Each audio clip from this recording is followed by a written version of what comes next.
Thank you for inviting me. Thank you for coming. It is my pleasure to be here for the first time in Mostaru in my life. I will speak not only about Slovakian experience, I will speak also about experience from other countries, because I have spent many years not only in Slovakia and Slovak politics, but also in some other countries. I was also Chief Economic Advisor to Ukrainian ministers and prime ministers between 2015-2020. And I spent 1.5 years also as Chief Economic Advisor to Moldovan Prime Minister, which means I know more about region, unfortunately not Western Balkan in particular, but about Central Eastern Europe. But I think systemic problems are very comparable and very, very similar in these regions and in these countries which came through communism.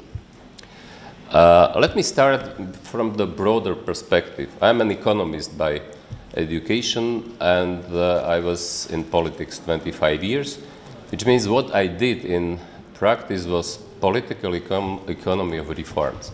And for economists, but also for politicians, the most important goal is, and they're especially thinking and searching and implementing then some policies with the goal how to do it to create such a conditions that country and people in the country will live better, will have better living of standard, higher quality of life. And for this, very important, necessary, unavoidable precondition, not sufficient, but unavoidable, is high and sustainable economic growth. This is clear.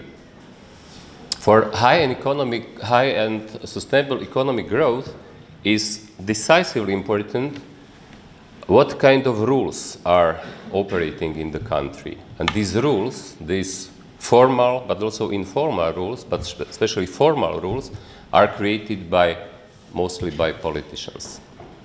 Very important is that if you look at the list of countries by economic development, which countries are the richest, the most economic developed, you can see that there is very strong continuity. What does it mean? It means that if you look at this list today, especially measuring by GDP per capita in purchase parity power, you can see that the same countries are on the top, let's say first 20, as it was 100 years ago, 110 years ago. Which means there are only exceptions. It is exceptional to become now rich for those countries who haven't been rich many, many decades before. Even more exceptional are cases in which countries have been rich in the past, and now they are not among rich or richest. Of course, exception are countries, oil countries. We can put aside oil countries because their source of development is not coming from the system, from the competition. Because what is key, also for you to understand, I mean, in my opinion, is that global competition is here, and global competition will be only harder and stronger. And global competition, in principle, is not so complicated thing, because it is fight or competition just for two items, for two commodities. First one is investment, domestic but also foreign investment. The second one are talents. Those countries who are able to compete successfully for investment, also creating investment from domestic sources, also attracting investment from abroad, and those countries who are able to develop, create, educate their own talents and attract talents from abroad, those countries are the most successful. And if you look at this ranking list of countries by economic development, interesting is to look at these exceptions. What are exceptions? Which countries have been, let's say, 50, 60 years ago poor, and now they are one of the richest? There are more of them, but 5 are the best examples. 4 Asian tigers, which means Hong Kong, Singapore, Taiwan, South Korea. And in Europe, we have one, and it is, or the best example in Europe is Ireland. Ireland was just 40, 50 years ago, the poorest country in the Western Europe. Today, Ireland is, together with Luxembourg, the richest country in European Union by GDP per capita. Let's say the most developed country by GDP per capita. What is the common feature of these countries? What are necessary preconditions for becoming rich from being before much poorer or poor?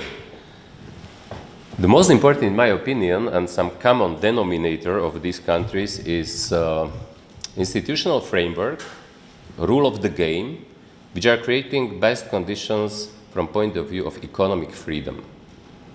Economic freedom means not only low taxes, low redistribution, the best business environment for attracting investment. It is also law enforcement. It is also very low corruption. There are also flexible markets, flexible labor markets, flexible financial markets, and so on and so on. And if you look at the ranking of these countries, the most free countries, economically free countries in the world, you can see that those countries which I have just mentioned, these 5 countries, are among the most free economies in the world. Relationship between economic freedom and political freedom is more complicated, but from the long-term point of view, I am at least convinced that also political freedom is necessary precondition for long-term sustainable economic growth and development. But now we will not speak about this. It is more specific and more complicated. But let me touch 2 countries which are the best example of the opposite. Countries which have been rich and now they are not. The best example is, or the worst, but the best illustrative example is Argentina, which was 110 years ago. Argentina was the 7th in the world by GDP per capita. Argentina was on the same position approximately like Switzerland at that time. Switzerland still is there, but Argentina failed in about 60, 70 place in the world, and now it is lower middle income country. But another example, even better for me, for us here, was Czechoslovakia, my former country. Slovakia, as you know, was part of Czechoslovakia. Czechoslovakia in 100 years ago, because Czechoslovakia, first Czechoslovak Republic was only 20 years, from 1918 till 1938. And at that time, Slovakia had parliamentary democracy and market economy, which means system which was built on political and economic freedom. And Czechoslovakia at that time was somewhere around 15th place in the world by GDP per capita. But then we had, of course, World War II, and after this, in Slovakia, we had 40 years of communist regime. Communist regime is textbook example of the system which doesn't have at all. It is missing economic freedom, it is missing political freedom. Because there is no competition on the economic field, there is no market, no prices, market prices, no doing business, no entrepreneurship, nothing. Yeah? And there is no motivation to do something. And politically also it is of course monopoly of Communist Party, which means no competition, lack of political and economic freedom. And just for illustrative how damaging, detrimental consequences of this kind of regime are, just imagine that in 1948 and 1949, it was first 2 years of communism in Czechoslovakia. Czechoslovakian GDP per capita was higher than Austrian. Then we had 40 years of communism. Austria had normal market economy. And in 1990, after 42 years of communism, Czechoslovak GDP per capita was 50% of Austrian GDP per capita, just half. Then from that time, today is how much? 34 years from 1990, and we still didn't catch up Austria. Czech Republic today is somewhere around 80%. Slovakia is somewhere around 69%, 70% of Austria.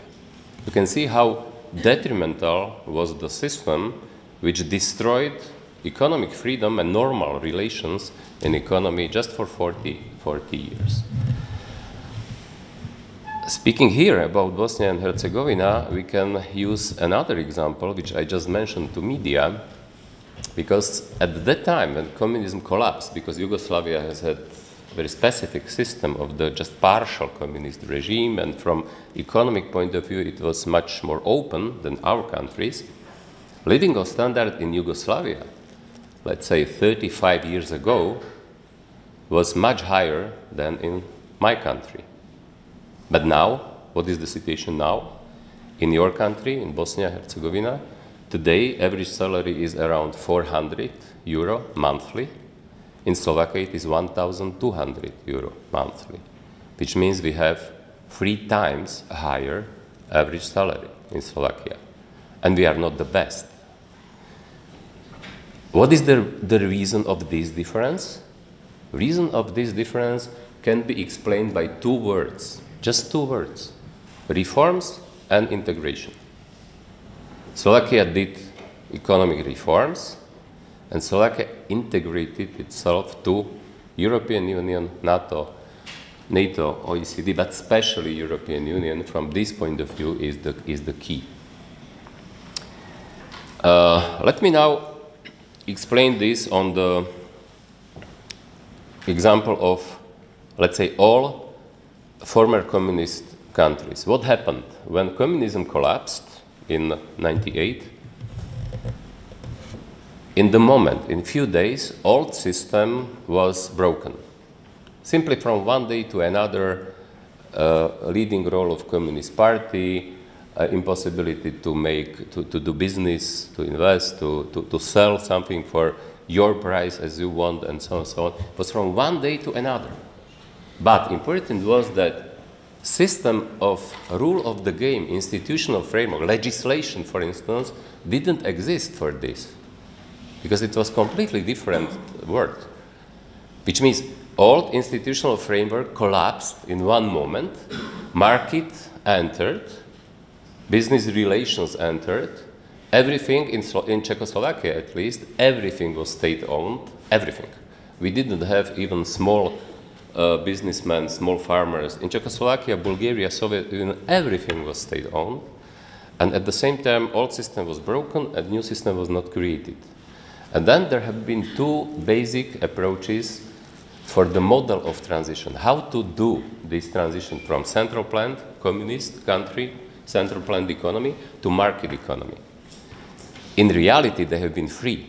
But even now, if some of you will study this, you will find that usually economists and political scientists are saying that there have been just 2, Big Bang or radical and gradualistic approach. As from the title is clear, Big Bang was radical to create as soon as possible new rules of the game and new institutions. Gradualistic approach was because people and some experts have been afraid from the consequences of radical approach. They told, no, just do it slowly, step by step, gradualistic, because the radical approach could have very negative economic and social consequences.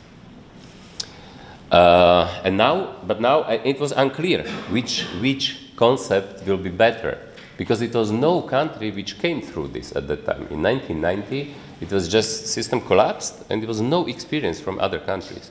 As one Adam Michnik, Polish dissident, at that time he mentioned that to change capitalism for communism is very easy. It's like to do fish soup from aquarium.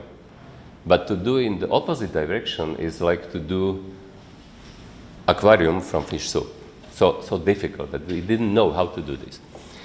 Big Bang approach was first used in Poland. From January 1st, 1990, Poland, under leadership of Leszek Balcerowicz, who was at that time a very good friend of mine, who was at that time Deputy Prime Minister, Minister of Finance, he convinced Polish new government, anti-communist government, that let's do it as soon as possible. For instance, during communism, all prices have been administratively regulated. For instance, a liter of milk had price in Czechoslovakia for 20 years the same, 2 crowns. But this Big Bang approach meant that from one moment to another, in Poland from January 1st, 1990, almost all prices have been liberalized. Simply market will say what is the real price.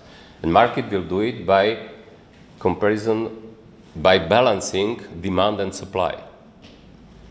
What it means, for instance, in Czechoslovakia, when we did 1 year later, from January 1st, 1991, because Czechoslovakia was another country which do the same or approximately the same Big Bang approach 1 year later.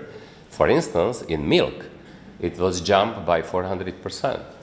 It was jumped from 2 crowns per liter, even more, to around 10 crowns per liter. But you know why? Because communist economy was so insufficient and uncompetitive that this regulated price of milk had to be subsidized, because costs of producers of milk grew up all the time, and real costs of milk, 1 liter of milk in 88 or 89 was 8 crowns, 8 Czechoslovak crowns, which means in shop it was for 2 crowns, but producers had cost 8 crowns. And state had to give subsidies producers, but this difference was growing because there was no competition, no pressure to produce milk and everything effectively. Which means part of the Big Bang radical shock therapy was another name which was labeled this kind of approach, was that in few days there's huge inflation. I mean, prices jumped on the real market level. Another necessary precondition for opening economy was open the foreign markets, because especially small economy like Czechoslovak economy or Hungarian economy have been too small for producing everything. And to have real competition of the market, we had to open market for import, which means liberalization of import was another important precondition. But to open market for import, it is necessary to have equilibrium in currency rate. And because currency rate was also regulated in communism on very unrealistic level, it was written in newspapers that $1 was 8 or 9 crowns. But in reality, rate was on the black market, because black market was real market, was about 27, 28 crowns per $1. Which means what was part of the Big Bang was liberalization of prices, opening import market for foreign import, and at the same time devaluation of the currency by 300%. From one moment to another, currency was devaluated from 8 crowns to dollar to 28 crowns per dollar. Can you imagine that it was a really shock, not only for the economy, it was also shock for people. Because before, prices have been stable, but administratively stable. Now, in one moment, everything was open and prices jumped like crazy. Another fourth important measure in this Big Bang shock therapy was restrictive monetary and fiscal policy. Saying in more understandable words, it was policy which was not pumping too much money in the economy. Because in the case of liberalization, if state, national bank, was pumping new economy, then inflation will be going like that, yeah? And hyperinflation will be. But if you have a limited amount of money, you are opening markets and liberalizing price, then this price increase is stopped by ceiling, and this ceiling is created by the limited amount of money in economy. And this is exactly what Poland, Czechoslovakia, and later, just 1-2 years later, Baltic countries did. In the first months, it was shock. Unemployment grew up because even in these conditions, some producers collapsed, bankrupted, because before it was no bankruptcy in economy, which means unemployment grew up. And of course, it was difficult. Socially, politically, it was difficult. But important is that if you look now at the results, those countries who did this approach and countries who did gradualistic and spontaneous, I will explain, the overall hardship from recession, from inflation, from reducing living of standard was much, much, much lower in countries who did radical Big Bang approach in comparison with other countries.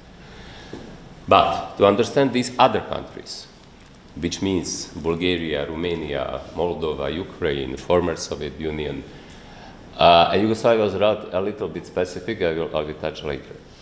Those countries, they thought at that time that they are doing gradualistic approach, which means much, much more careful and slower approach. But in reality, successful gradualistic reform was done only in two countries. And one is very close to you, from historical point of view. It was Hungary and it was Slovenia. And the reason why in these countries this slower, spontaneous, slower gradualistic approach was successful was that these countries did partial economic reforms even during 2 decades, Slovenia even longer.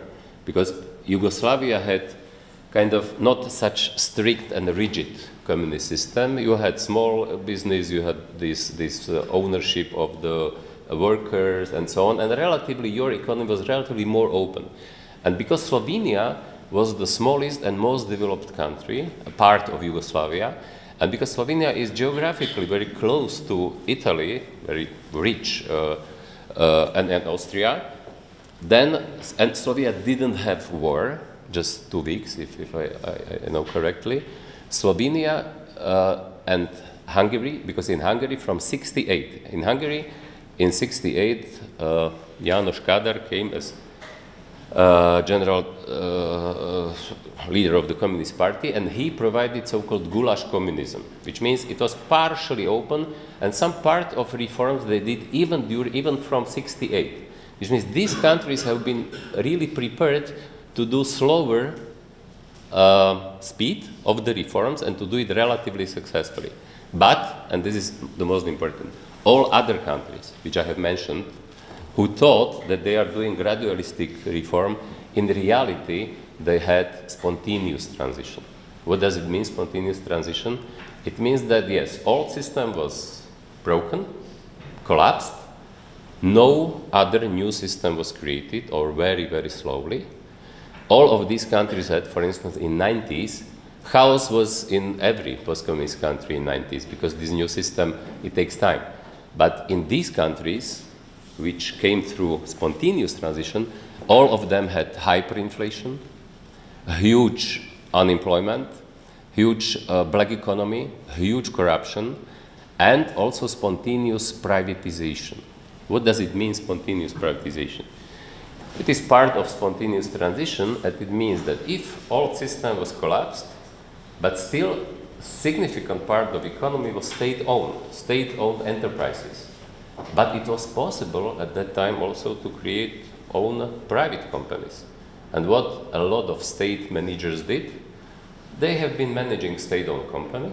At the same time, they created their own private company. And then they have been tunneling, stealing assets from the state-owned company in favor of their private company. How? On inputs and outputs. For instance, they have been buying inputs to their state-owned company through their company, which bought inputs cheaper and then sold at more expensive prices to state-owned company. On the output, the same. Which means, finally, and now I'm going to one very important point, which is also, I think important for your country. Only 2 countries then have been successful in releasing themselves from trap of spontaneous transition in 90s. And it was Romania and Bulgaria. And the main reason of this was that Romania and Bulgaria entered to negotiation process to European Union. And European Union played key role for pushing them for the creating this institutional framework, which was diminishing spontaneous transition and consequences from the spontaneous transition. Because in every country in which spontaneous transition have been done, who took power, especially economic power, and then also political power. First, red directors of these state-owned companies, which usually they have been also communist representatives, because it was necessary in our country to be director general of the company during communism. It was necessary to be member of Communist Party, otherwise it was impossible. Which means red directors, which became very rich through spontaneous transition. Then police and secret police, because they had a lot of information and no limitations with using them. Then organized crime, which was relatively strong even before, because of black market with the currency and so on. But then in new conditions where you have no rules, for organized crime, of course, it is very good environment. And then the result of this, Ukraine was textbook of failed oligarchic state, where oligarchs, which have been created from this sort of people, took first economic power, but then also political power. And then you had democracy, but the system was so corrupted, and they only have money, they have unlimited money.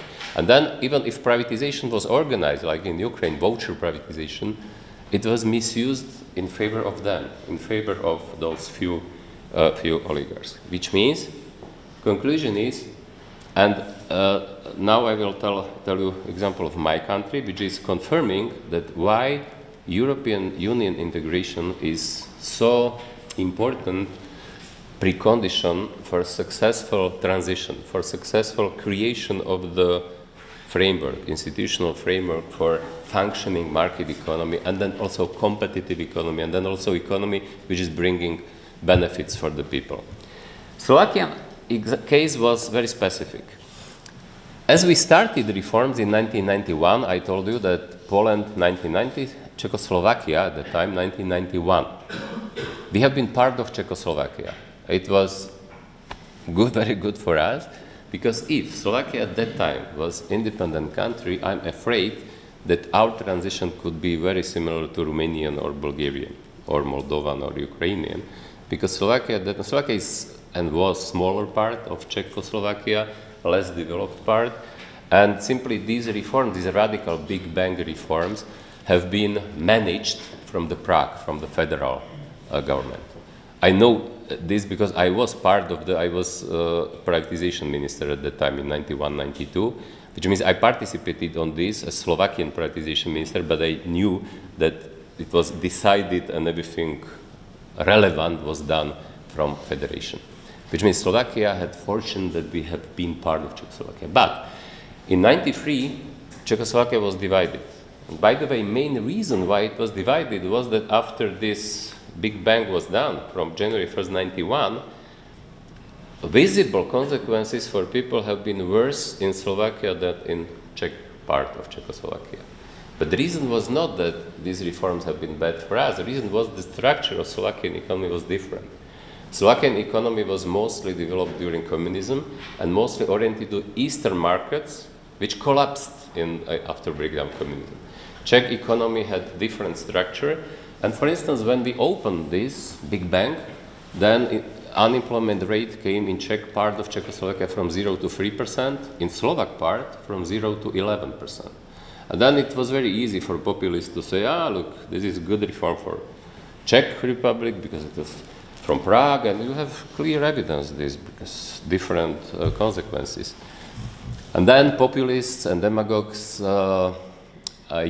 misused this situation, and in elections in 92, my party, which was pro-reform and pro-federal, which means we have been in favor of continuity of Czechoslovakia and continuity of reforms, we failed. We even didn't enter parliament because we have 5% result, and we received 3.5%. And populist, Mečiar was the name of the winner of elections, who said, this is bad, we will stop reforms, because they are bad reforms, with no having any alternative, but he won elections. And then the result of these elections was that country was divided, because simply it was impossible to manage further reforms If you have, because federal system was complicated, not so complicated that it is yours today, but was complicated, and finally, country was divided. I personally have been against this because we have been afraid that the new mature government will be incompetent, corrupted, they will not do reforms, and they will not be able to integrate Slovakia to EU. Everything this materialized. Mature started to run country from from June, but country was divided from January 1st, 93, and Slovakia became hugely corrupted, no reforms, economic disbalances, huge corruption, no foreign direct investment influx, privatization just in favor of friends of him and so on. And as a result of this, Slovakia was excluded from the integration to EU and OECD and NATO. We are part of Visegrad 4, Poland, Czech Republic, Slovakia, Hungary. Other three Visegrad 4 countries entered OECD in 96, Slovakia was excluded. Madeleine Albright was in the official visit in Slovakia in 97, and she said Slovakia is black hole of Europe. At that time, Czech Republic, Poland, Hungary, Slovenia have been negotiating their entering to EU, Slovakia was not. In this situation, in 98 elections, all opposition parties united themselves because Mečiar said, openly said, if they will not want us in the West, we will go to the East. We will go closer to Russia. Opposition parties, civil society, NGOs mobilized themselves, and in elections in 98, Mečiar won elections, but nobody was able to go with him because everybody knew that for the saving the country and this civilization future is necessary to unite and to do everything possible to catch up our neighbors in the integration process. It was created first during this government, where I was Deputy Prime Minister for Economic Affairs, and very important is that we had 9 political parties in this coalition. Can you imagine 9? It was everybody there. Former communists, Christian Democrats, Hungarians, Greens, Social Democrats, Liberals, everybody was there. And main reason, and very difficult conditions, because we inherited from Mečiar period, we inherited huge imbalances, interest rates was 25%, and so on, so areas. Difficult situation, very broad coalition, but idea of catching up in integration process was so strong, and during that was so good Prime Minister in managing these parties, that we have been able to catch up our neighbors. In 99, negotiations started with my country. Czech Republic, Poland, Hungary started 2 years earlier, in 97. And then in 2004, we entered European together in the first group with Visegrad 4, Slovenia, 3 Baltic countries, and Malta and Cyprus at the time. But what was very important, and this anchor of EU integration was important because, for instance, second largest party, our party was the biggest in this 9 parties coalition, but second largest party have been former communists. And they have been against every one reform which we had to do. But we thought at the time, okay, if you will vote against this, we will not catch up our neighbors to EU, and it will be your responsibility. And because majority of people wanted priority for people, and pressure from bottom was that we have to fulfill this goal, they agreed with everything. It was not easy, it was fight, but finally we did what it was necessary. And then, in 2002, we had another elections, and these elections, we continued, after these elections, we continued in the government, but it was only 4 parties coalition, and all of these parties have been center-right parties, which means it was created by election results, was created, and it was before entering EU, because as I said, we entered May 1st, 2004, elections have been 2002. And main reason why we have been re-elected was that people didn't like us, many of them, because we did difficult reforms. But people understood that we are guarantee of entering EU, that we did a lot of in this, and if we will continue in power, we will take country to EU, and we have been re-elected. And then, in this government, it was second Zurinda's government. Zurinda continued as prime minister, I continued as deputy prime minister, and I became also finance minister in this second government. And then World Bank marked us that we are the most reformed country in the world. In 2003, we did a lot of reforms. It was mentioned tax reform, but also some other reforms. And as a result of this, and as a result of entering EU, we have been very attractive, and we have been able to change image of the country in five years more, 6, 7 years. In 97, Madeleine Albright, Slovakia was black hole of Europe. In 2003, 2004, Slovakia was the most reformed country in the world, and we received a nickname Tatra Tiger at that time. We have been compared with Ireland when Ireland did these kind of reforms. A lot of investment came. 3 out of 4 automobile companies came at that time went to Slovakia. As a result of this, Slovakia is #1 in producing personal cars per capita.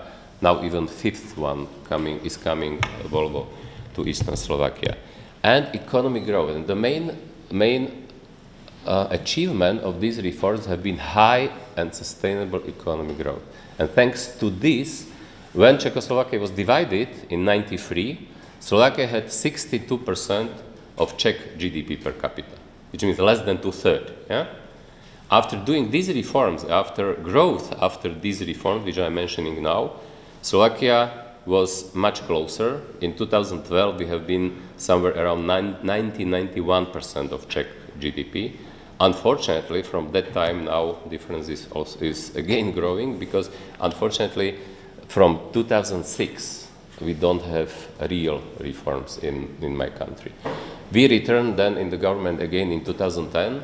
I was again finance minister, but we have been there just 1.5 years. It was not enough time to do something really significant, but with the exception this less than 2 years from that time, we have very populist governments which are not doing too much reform.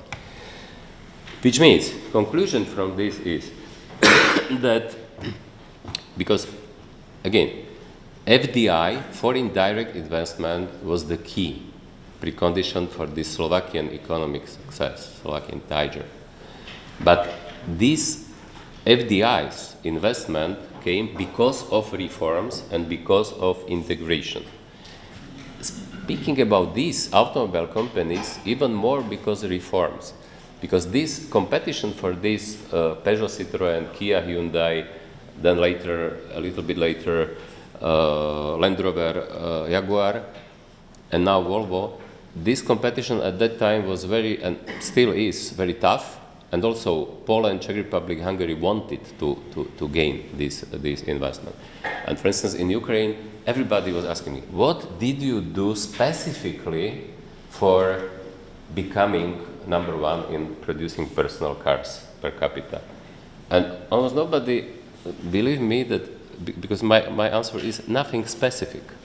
What we did these systemic reforms, which changed the economy, and then these companies decided to come. Then the question should be, okay, but you gave them some subsidies. And my answer is yes, of course. We gave them subsidies, but the same subsidies as Poland, Czech Republic, and Hungary have been offering, because for subsidies, for big investment, automobile investment, there are EU rules of the state aid. And you cannot give more than 15%, 15% of the value of investment. And of course, in such kind of important investment, every country is offering maximum possible. Just every country is offering the same incentives, which is something else. And all these countries entered the European Union together at the same time as we entered, which means finally something different was the reason, and the reason was reforms. Because part of these reforms, for instance, was tax reform, in which we really radically, it was very well known internationally, it created a lot of interest internationally. Very good job for us was done by then German Chancellor Schroeder, who criticized our tax reform, Nicolas Sarkozy, who was finance minister at the time, of France, who criticized our reforms.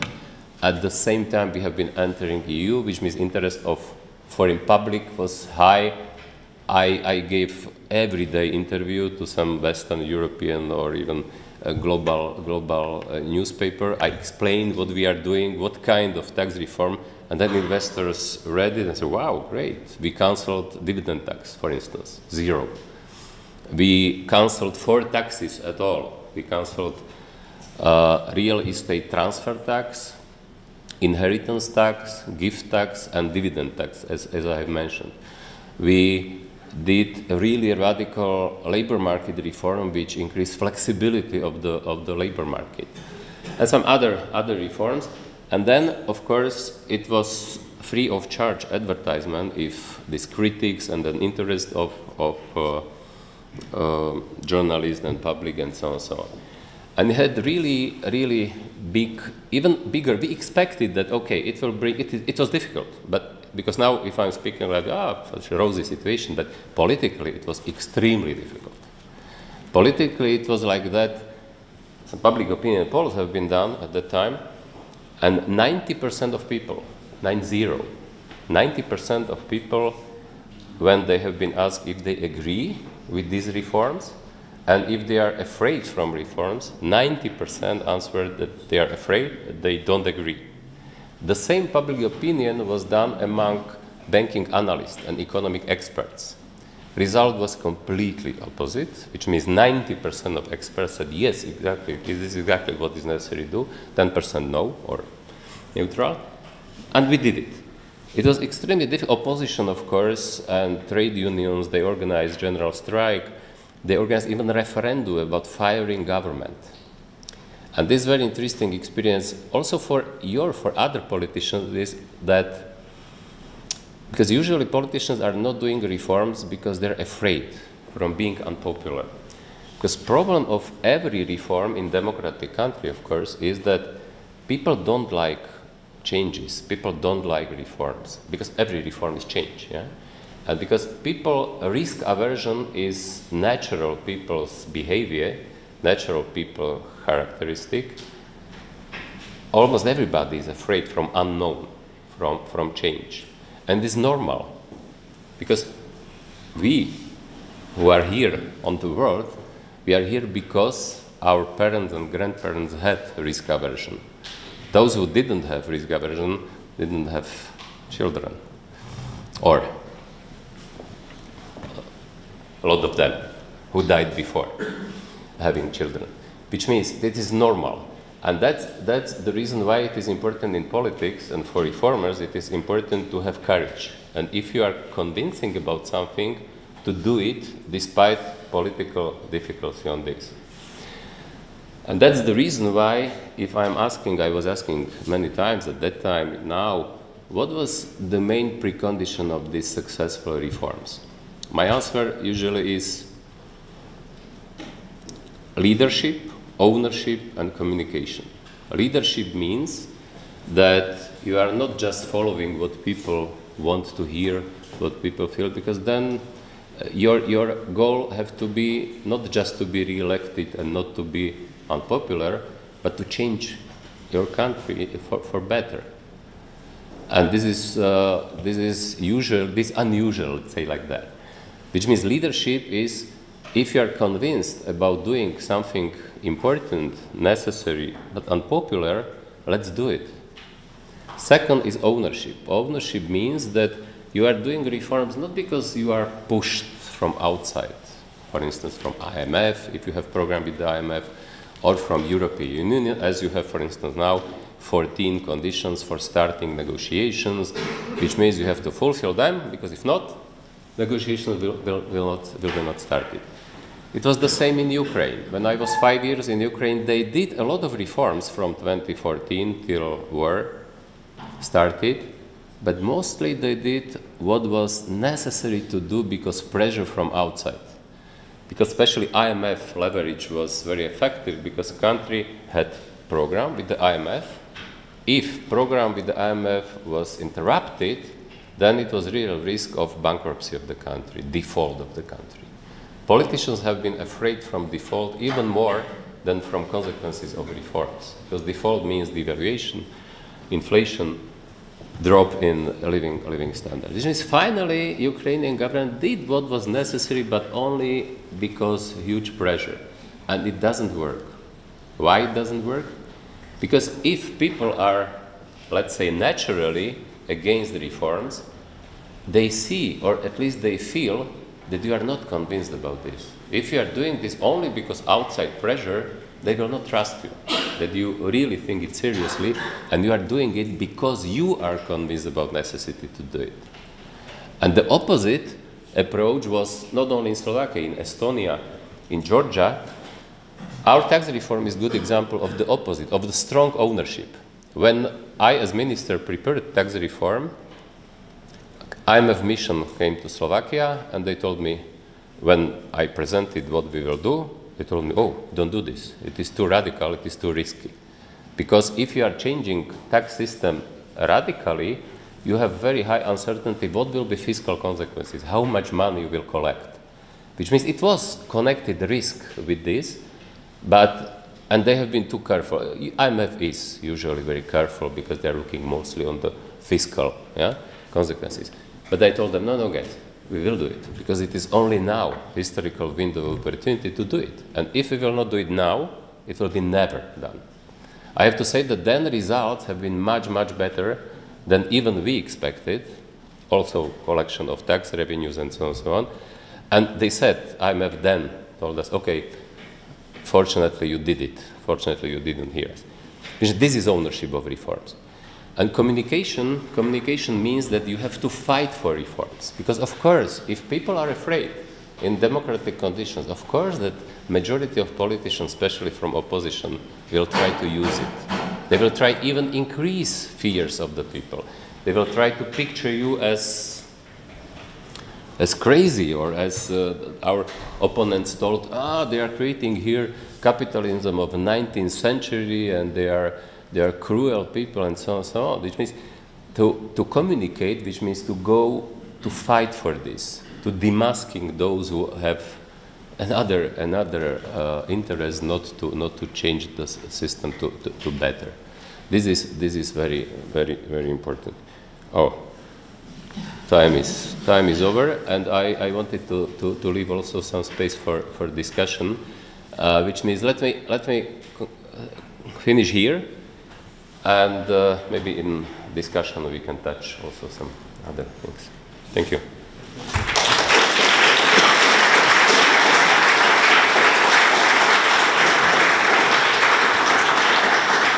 I will manage?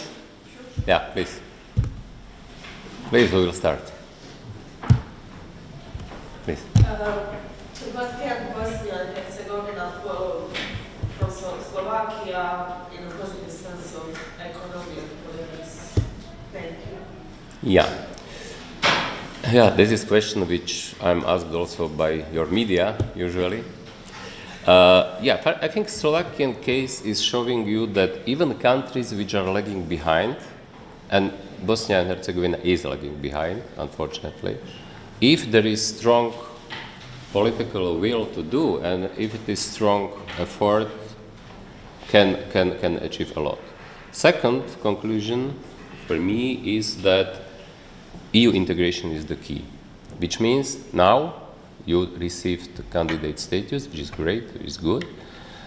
Hopefully you will start negotiations in December, after December summit of EU, but then where I see the, let's say, bottleneck or problem is that you need to have not only pressure from outside, and you have these 14 conditions which Bosnia and Herzegovina received as precondition for starting negotiations is exactly pressure from outside. And let me explain by comparing with Ukraine. Ukraine received candidate status at the same year, last year in June, and they received 7 conditions. Ukraine already fulfilled all these conditions. As I know, Bosnia and Herzegovina not yet. You fulfilled something, but still not everything. Main difference which I see now between Ukraine and and Bosnia and Herzegovina. In this regard, of course, fortunately you don't have the word that they have, but in this regard, fulfilling preconditions for the, let's say, technical or legislative preconditions is that in Ukraine there is not only pressure from the above, 7 conditions in their case, 14 in yours, but is also demand from the bottom. Because especially after annexation of Crimea in 2014, and even more after annexation, Russian invasion to Russia, Ukrainian unity and demand for becoming EU member and NATO member is very, very strong, much stronger. Which means, and here I see, unfortunately, difference not in your advance, yeah? That this demand and pressure from the bottom is not so strong. And you know better than me why. Yeah, it is connected also with the complicated Dayton agreement structure and so on, so on. Yeah, other question? Please. Thank you very much. So you're actually entering the EU in 2002, as I heard. Four. How actually people of Slovakia saw the EU? You know, how do they actually see it as a some kind of that time, like part of the Euro?